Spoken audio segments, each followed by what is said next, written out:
Hello, my name is Mr. Fisher, and this week for our Async video, we will be learning about the central dogma of biology, DNA to RNA, RNA to proteins, and the structural and functional relationship of our nucleic acids to this concept. We will discuss the process of DNA replication, transcription, and translation while reviewing our biomolecules, the nucleic acids, and proteins. Well, let's get started. When we talk about nucleic acids, we're not only talking about DNA. RNA, in fact, is the second of the two types of nucleic acids. However, there is a number of structural differences between the two.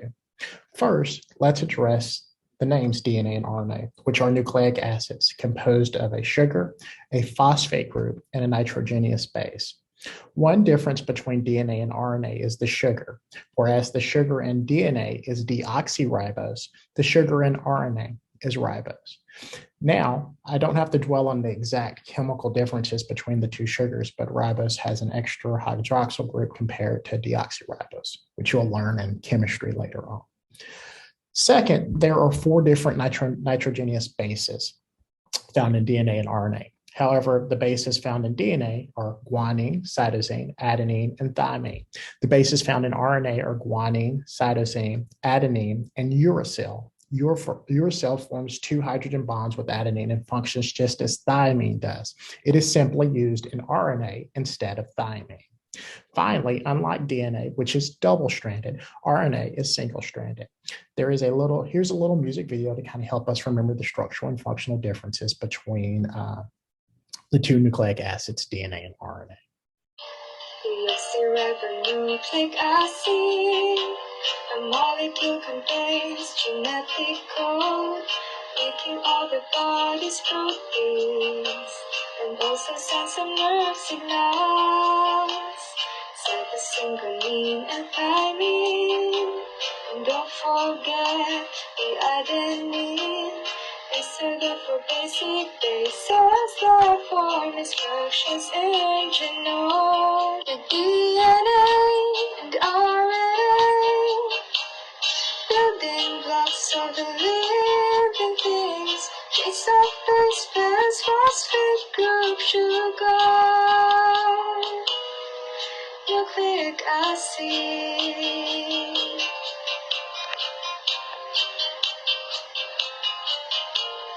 RNA is essential to the synthesis of the proteins. One of them in genetic material and protein synthesis. Uracil, cytosine, adenine, and guanine. These are the bases for the RNA transcription.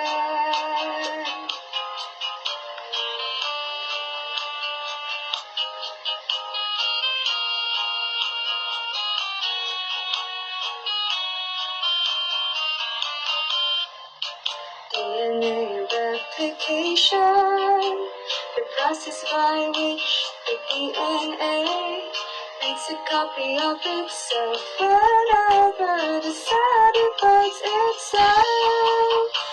The nucleus and cytoplasm, transcription and translation happens. Translation of mRNA from DNA, forming proteins.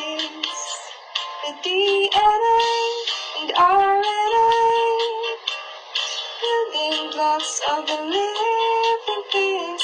Chains of base pairs, phosphate group, sugar, nucleic acid.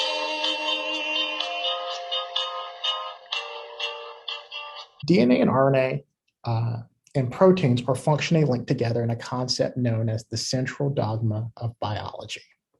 Remember that DNA houses recipes that make different biological molecules. However, this information is not accessed directly from the DNA. Instead, a copy of the recipe is made in the form of RNA. This copy of the recipe can be read to make proteins. The central dogma of biology states that DNA makes RNA and RNA makes proteins. At each step, a cell translates the information between the different molecular languages. That is, DNA's language is transcribed into RNA language at the first step, and RNA language is translated into protein language at the second step. Three major types of RNA play a role in the journey from DNA to protein. Although the types and functions of each of these are different, one type of RNA is called messenger RNA, or simply mRNA. mRNA is created when DNA recipe is copied in the first steps of the central dogma of biology, and the information found in mRNA can be interpreted by using two other forms of RNA in the second step. mRNA is translated into a protein at the cellular structure known as a ribosome. A second type of RNA helps to form the structure of a ribosome. This type of RNA is called ribosomal RNA or rRNA. Remember that DNA and RNA differ slightly at the nucleotide level. Therefore, the process of transcribing DNA into RNA not only changes the information from a double-stranded into a single-stranded molecule, but also changes all the thymine bases into uracil ones. Proteins are made up of amino acids, so the formation of any protein requires the assembly of a chain of amino acids, so put them together. Transfer RNA and tRNA molecules move those amino acids and put them together to form this chain or assembly. I know that was a lot of information. To clarify, the central dogma of biology includes the process known as protein synthesis. Protein synthesis is just a fancy term for making proteins. Our DNA contains the instructions for making all of the proteins in our bodies. Watch What is a Protein to learn about the different things proteins can do. So, how do we get from DNA to proteins? This flow of information is known as the central dogma of biology. A section of DNA that contains the instructions to make one protein is called a gene. A complex machine called the ribosome needs to read the instructions and use them to build the protein. But there is a problem. The DNA is huge and stuck inside the nucleus of the cell, while the ribosome is outside the nucleus. Since the DNA can't leave the nucleus, the cell makes a copy of just the instructions for one protein. The copying process is called transcription, and a molecule similar to DNA, called RNA, is used to make the copy. This piece of RNA is small enough to leave the nucleus and bring the instructions to the ribosome. The ribosome reads the instructions and builds the protein in a process called translation. So in the central dogma of biology, we say that information flows from DNA to RNA to protein. Before we make the proteins, we have to make more DNA through a process known as DNA replication. So let's learn about DNA replication and the two steps of the process of protein synthesis, transcription and translation further. DNA, or deoxyribonucleic acids, carries all the genetic information needed to recreate itself and to pass on the characteristics of the organism. When a cell reproduces, it needs to pass all its genetic information onto new cells. Before reproduction or making more cells, a cell must replicate or copy its DNA. We saw this in mitosis and meiosis. The structure of DNA molecule makes replication easy. It happens in the S phase of the cell cycle. This gives the structure the ability to unzip down the middle, and each side serves as a template for the other side. During actual replication, the double helix doesn't unzip completely.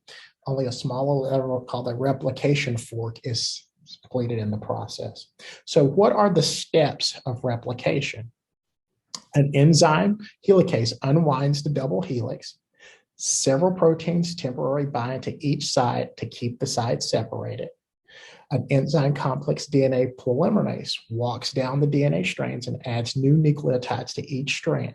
The nucleotides pair up, adenine with thymine, guanine with cytosine, and so forth. A subunit of DNA polymerase proofreads the new DNA. An enzyme, DNA ligase, seals up the fragments along continuous strands to make new copies full, and then it automatically winds back up together.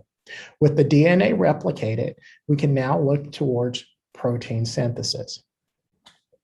When you make a cake, you follow a recipe.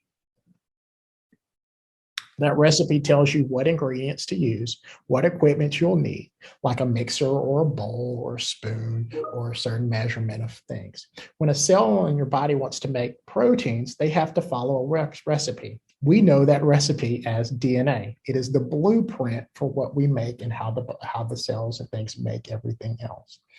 Protein synthesis is a term that we use, as we said earlier, to describe making proteins. The recipe for protein synthesis uses ingredients like the mRNA and tRNA and amino acids, as well as a special piece of equipment called the ribosome. Your cells use protein synthesis to build new proteins inside of the ribosomes. So how does protein synthesis work? There are a lot of different proteins in your body, and each protein has its own secret code. That code is found inside of the nucleus of your cells in a molecule called DNA. To make a new protein, the secret code has to be smuggled out of the nucleus and get into the ribosome, which is the protein-making organelle. As we remember from our first part of our semester, organelles are tiny factories or structures inside of your cells that make and take care of the needs of your cells.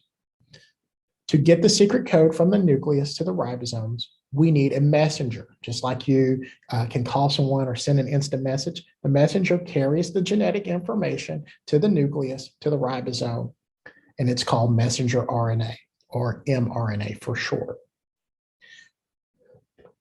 As I said earlier, there are two steps to protein synthesis: transcription and translation. mRNA is made during the first step of protein synthesis, which is called transcription. If you transcribe something, it means you write it down. So in this step, the DNA's genetic information or secret codes gets written down into a strand of mRNA. Remember that DNA that's found in a nucleus cell never moves outside of the cell. So transcription allows for information from that DNA to move out of the cell in the form of a messenger RNA. Once the mRNA is made, as I said, it is able to move out of that nucleus and it begins to have the genetic information for making a new protein. The ribosome is where the second step of protein synthesis takes place, called translation. And we'll continue to talk about translation over the next couple of weeks, but I wanted to give you an introduction here so that we have a complete understanding or an overview of protein synthesis. When you translate something like a foreign language into English, you change the unclear words into words that make sense to you. This clarification is what happens inside of the ribosome. That secret code from the mRNA is changed or translated into the language of the protein. The genetic code on the mRNA is laid out in a specific order of units called nucleotides. A sequence of the 3 nucleotides on an mRNA strand is called a codon. When a protein is ready to be assembled, amino acids are brought to the ribosome. Those amino acids are the building blocks of proteins. Amino acids are carried to the ribosome by transfer RNA, or tRNA for short. Molecules of tRNA have their own sequence of 3 nucleotides called an anticodon. So you have a codon and an anticodon. The tRNA matches with its anticodon in the proper codon sequence on the mRNA. When the match is found, the tRNA places its amino acid on the mRNA, and we get built. The amino acids build the chain one at a time. I know this was a lot of information for you today, so please take your time, rewatch the video as many times as you need. Thank you so much for your time, and I look forward to seeing you in our live sessions this week. Have a wonderful day.